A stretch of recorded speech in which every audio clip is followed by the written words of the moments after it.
Thank you, everybody, for joining us for this month's webinar, the Respect Reset.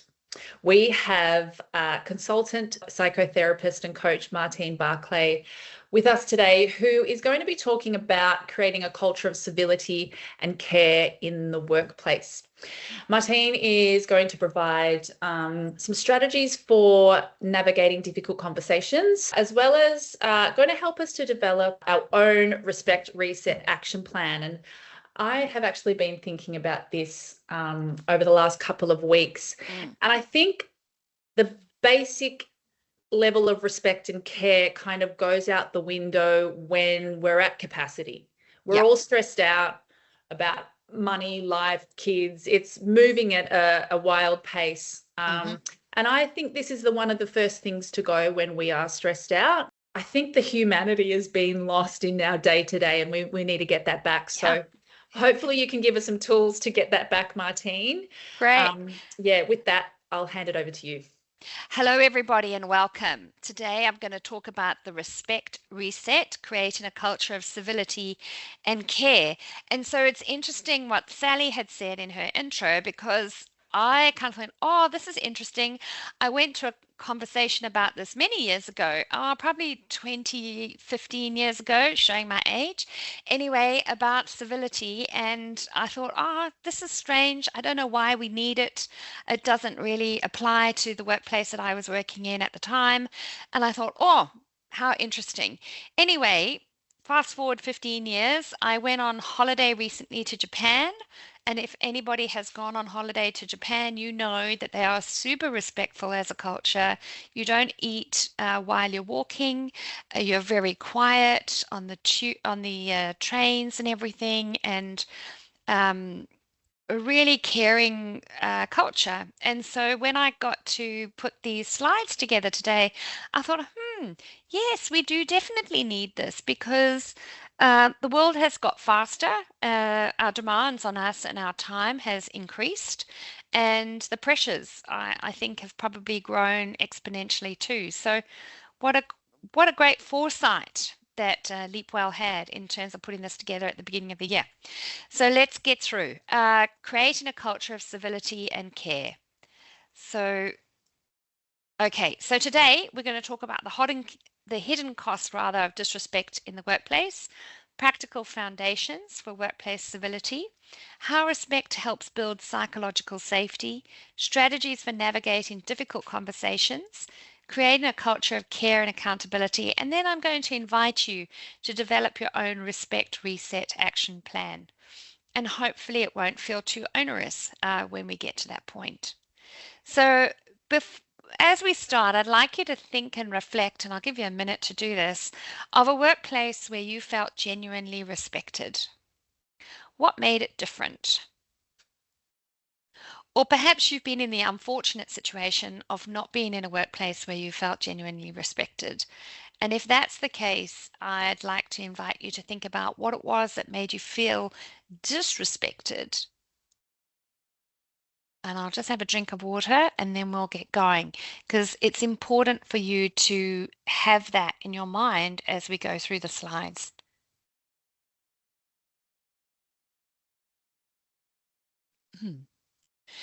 So why respect matters, and actually it's not a soft skill, it's something that you all need to have, right? Because it influences everything, all the levers organizations care about, and all the levers that individuals who work in organizations care about, and those who don't. Because it influences your well-being, it influences your psychological safety, and we'll talk about that a little bit later. It influences safety as well. So not just the psychological safety, but if you're in a blue collar environment, the safety aspects of your role as well. Your team performance, it allows for more innovation. The customers feel it and they experience a better experience with your organization. It also positively impacts your reputation, both as an individual, but also as an organization or perhaps a team. And it also directly impacts retention and engagement. because the research shows very clearly that employees who experience respectful treatment at work have a higher level of engagement, they have greater trust in the organization and the leadership, they experience better mental health, and they are more productive. So, as we go through the slides, it'll be good for you to have a reflect on these behaviors that we're going to talk about, because none of them are free. I mean, not all of them are free, rather. None of them cost any money, and you all have the capacity for it. Whether you're a high performer or not, you have the capacity to be respectful at work. So, what is workplace civility? Well, we define it as behavior that demonstrates regard for others and contributes to respectful interactions. So, the respectful interactions happen through listening without interrupting, acknowledging contributions, being punctual, speaking professionally, and showing curiosity rather than judgment. And sometimes, in my experience, the last one is sometimes the hardest, showing curiosity rather than judgment. Because it's not about avoiding the difficult conversations. I did a leadership workshop yesterday for a group of people, and we talked about difficult conversations. And I said to them, difficult conversations aren't difficult conversations. They're actually the opportunity for feedback. They're the opportunity to build and increase your knowledge about the other person. And not having a difficult conversation robs you and the other person of the opportunity to develop and grow. Right? And so please hold on to that rather than avoiding them. Agreeing with everybody. So just because you agree with everybody doesn't mean that that's civility in action. And being nice at all costs, that's not civility either. So you still need to be able to be respectful and accountable to what you're actually participating in. And they can coexist. It's not one or the other. So respect and accountability can be experienced together. So there is a cost, and disrespect is expensive, right? So research by Christine Porath found that people who experience disrespect at work, and for those of you who've only experienced disrespect at work, you may align with some of these findings in the research, that there's reduced effort, lower commitment to the organization and the goals that you're working toward.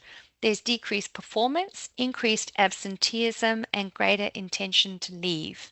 So when you think about being disrespectful, know that you are contributing to those levers. And some common workplace examples, because most people, when you talk to them, can't imagine that they would be disrespectful to other people. But here are some common workplace examples: ignoring emails or taking ages to respond to a particular person's emails when you respond quite quickly to everybody else. Public criticism. So you engage in feedback or criticism in ways that make the person feel like they have been publicly shamed or embarrassed. Gossiping, that is disrespectful. Eye rolling, talking over other people, excluding colleagues. So whether you intentionally or mistakenly don't invite the right people to the meeting or include them in a conversation that's quite important, that is about their team or about the work that they actually do directly, and using dismissive language. And so these are things that you can quickly tidy up. After this presentation, you don't have to do too much to not do it. So maybe if you find yourself doing these things, just remind yourself with a post-it that actually they are marks of disrespect, because there is a respect gap, which we talk about, which is the intent versus impact. So many people believe when somebody says something that upsets them, that they actually didn't really mean it. And so it's okay because they didn't really mean it. They made a mistake. Whereas some other people will say, I feel dismissed by what you've said. I feel disregarded. And so If we are in an environment that is disrespectful, that therefore doesn't have a level of psychological safety, the people who feel dismissed or feel like it didn't quite come across perhaps in the way that it was intended will feel like they don't have a voice to be able to say that to the person. And so I encourage you to be a bit more mindful and recognize that respect is about the impact, not the intention. And sometimes this can be cultural too. And so it's important to recognize what are the ways in which we do this in the organization, and are they appropriate, or perhaps do they need some refining? So psychological safety and respect is very much linked. And when we talk about psychological safety, we talk about a shared belief that it's safe to speak up, ask questions, admit mistakes, and contribute ideas. And this is based on the work of Amy, and her second name, Amy Edmondson, sorry, which she found. She did a lot of work, and it was initially through Project Google that she came up with this term. But it's really important that people feel like when they come in to the organization, or they're talking to a peer or a colleague, that it's safe to speak up, you've got their back, and that you can have some robust conversation without negative implications. Because when people feel respected, they're more likely to ask for help, share their concerns, challenge ideas, admit mistakes, and innovate, right? Now, if you are a team leader and in your team you notice that there is not a lot of sharing, not a lot of people saying, well, what about this? What about that? I'm a bit concerned about this, or people admitting mistakes before you actually find out about them, then it would be a big sign that you don't have psychological safety in your team. And as the leader of the team, you need to start making some adjustments so that others can feel like there is psychological safety. Because without respect, people withdraw. There's an increase in silence because they've realized that speaking up is not valued. In fact, they might get punished for it, and that risks go unspoken. And so, as a team leader, you'll find that you'll have lots of surprises, and you're probably putting out a lot of fires rather than working collaboratively with your team members. So, that's a good thing to think about in terms of what's happening in your team and what you might be doing to contribute to it. So there's 4 pillars of workplace respect. One is about attention, other is appreciation, accountability, and care, right? So when we think about attention, it's about people wanting to feel seen and heard. So they need you to be actively listening, to be present, and to be curious. So if you are in the middle of something at your desk and somebody comes up to you and wants to speak to you, you either can speak to them there and then and give them your full attention, or you can say, I can't quite do it now, but how about in half an hour? And you make some time for each of you to give each other your undivided attention.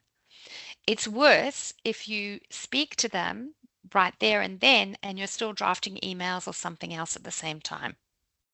So one thing at a time is really important around attention. Appreciation is around recognizing contributions. So acknowledging things, acknowledging what they spoke up about, and acknowledging that perhaps that might have been hard for them to do, expressing gratitude and celebration. So it's important to notice what things are being done well. So if you have a bi-weekly team meeting, as the person running the meeting, it's important to ask, what have we done well this week or these last 2 weeks? Because we are wired towards what we haven't done well, and sometimes that can cloud all the good things that we've done.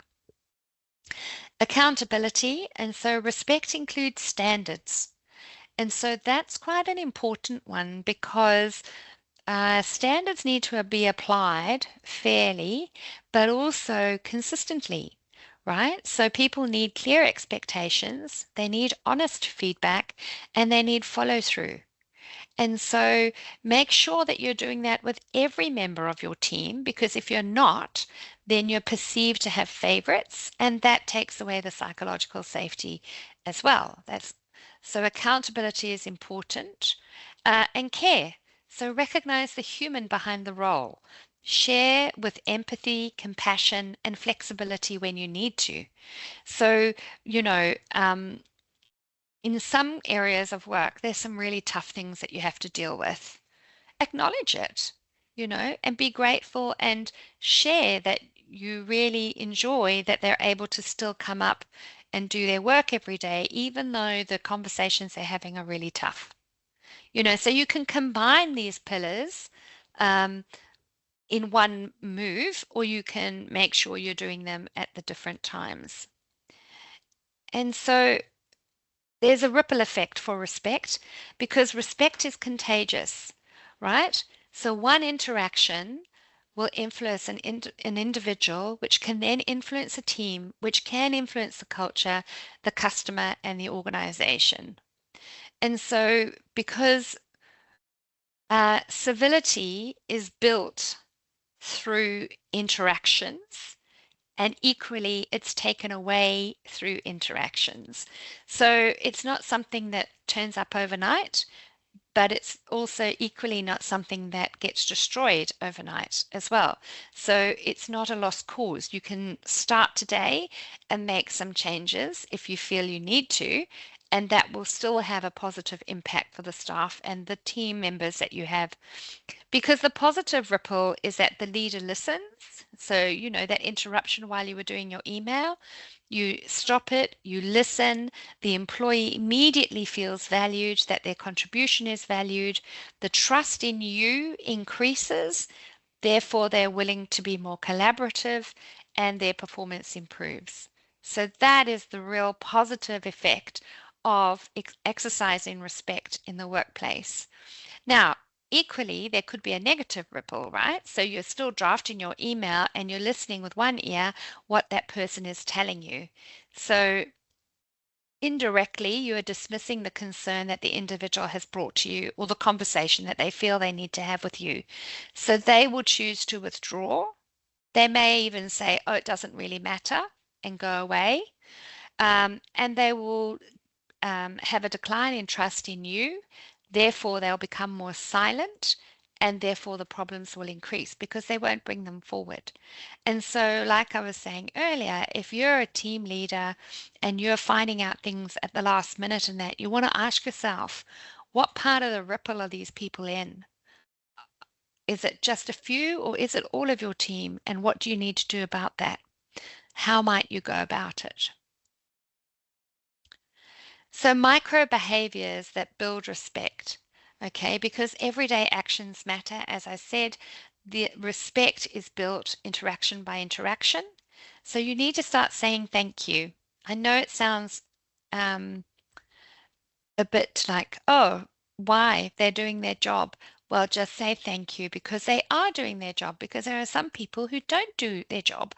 So say thank you, acknowledge their effort. Invite the quieter voices. So if you have team meetings where some people rarely speak up, or they require more time to reflect and then provide their contribution, which sometimes means the conversation's moved on and their contribution is no longer warranted or relevant, I'd encourage you to invite the quieter voices to speak early on in the conversation so that you can capture their thoughts.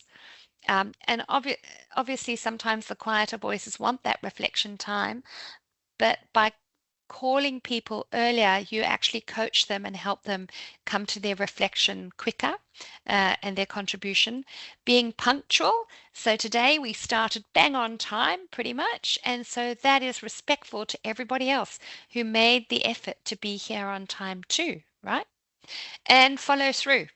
So follow through on things that you say that you're going to do, because people are expecting you to, because that's what you said you're going to do.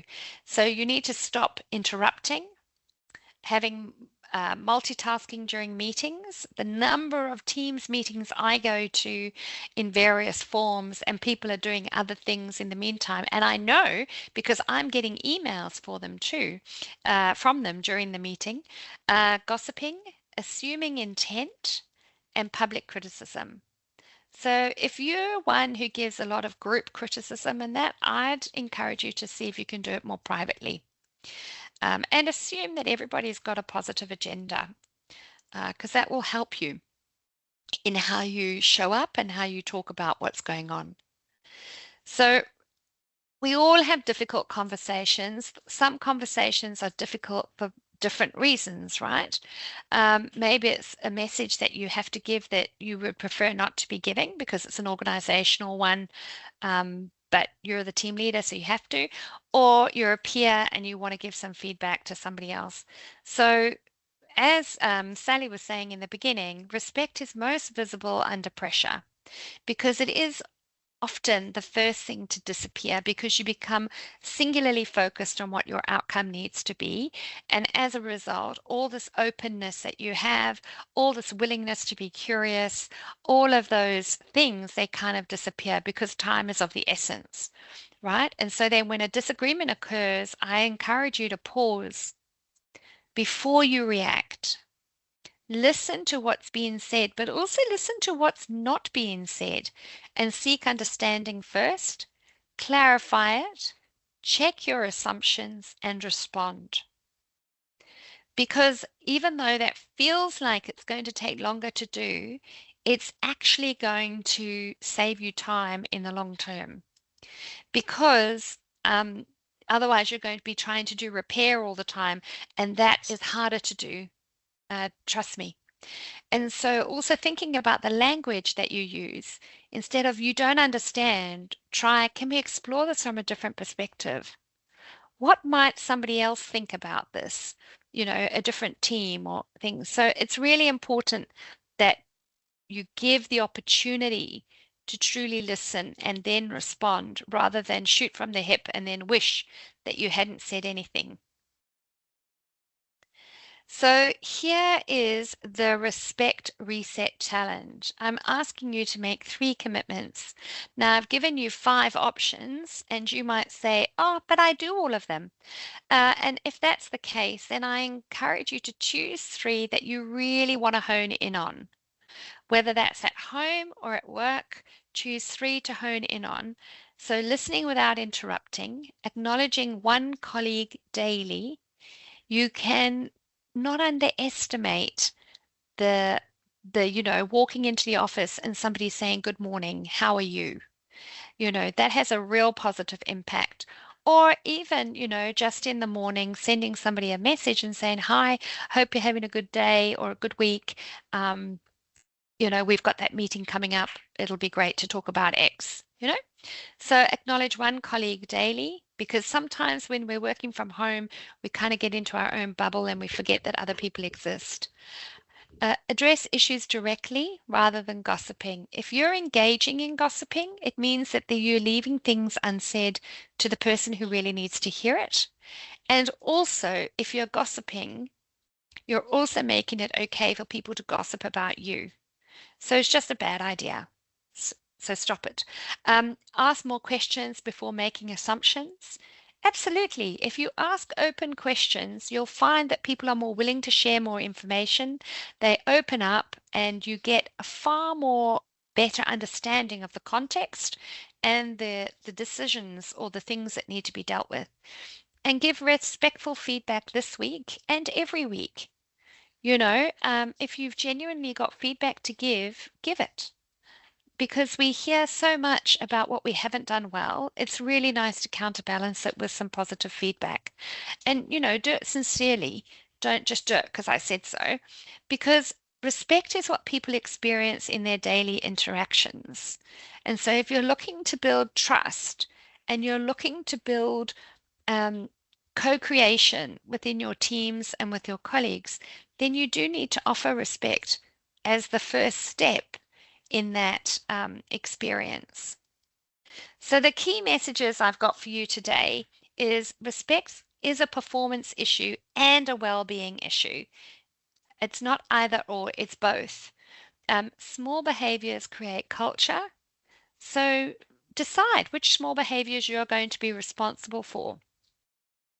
Intent does not erase impact. So if something felt clunky in terms of a difficult conversation or some feedback that you gave, and that ask for feedback and ask how that person would have preferred to hear that information, because that gives you really good information on how you might do it next time with that person, but also with other people, right? Psychological safety begins with civility. So if you are not civil and respectful to one another at work, you're not going to have psychological safety. So you're wasting your money trying to do psychological safety training because it's not going to stick because you don't have the building blocks. Leaders set the tone, but everyone shapes the culture.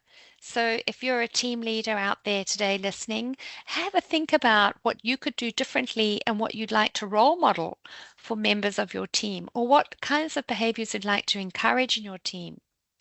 And respect is demonstrated through attention, appreciation, accountability, and care. All four, unfortunately, not just one or two, but all four. So that was a bit of a whistle stop through, but I'm going to open it up. I'm going to stop sharing and I'm going to open it up to the chat and see if anybody's got any questions for me, thoughts, what's come up for them as they've heard the presentation today. Thanks, Martine.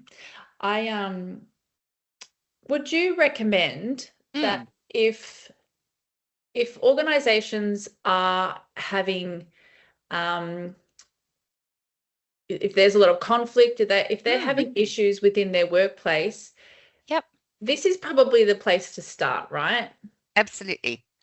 Yeah, it's the You place can to train your start. managers.